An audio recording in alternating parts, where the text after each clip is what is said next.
Faire 3 burn-out en 3 ans, c'est pas juste un problème de repos. Je vais vous raconter un peu mon histoire pour vous expliquer comment on peut se tromper à ce sujet. Je suis rentré dans la boîte où je travaillais fin 2002. J'ai fait mon premier burn-out à peu près en 2008 et je les ai enchaînés jusqu'à mon départ en 2013. À l'époque, je savais pas ce que c'était un burn-out. J'ai mis ça sur le compte de la fatigue.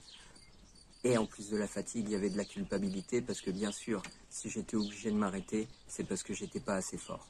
Bien évidemment, ces arrêts n'étant pas dus à de la fatigue, quand j'y retournais, ça ne durait pas et ça recraquait. À force de psychotropes et de psychothérapie et de réflexion personnelle, au bout d'un moment, j'ai compris qu'en fait, c'était pas une question de fatigue, mais c'était vraiment une question de valeur et d'alignement.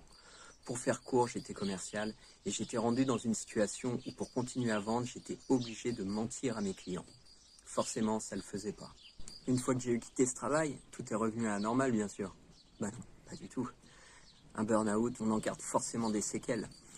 Des angoisses, des difficultés de sommeil. Je me sens psychologiquement fragile. Récupérer est essentiel, mais ce qui est indispensable, c'est de comprendre ce qui nous épuise vraiment. Je m'appelle Stéphane et j'accompagne le stress chronique, la charge mentale et l'épuisement avec des outils concrets pour retrouver une énergie durable.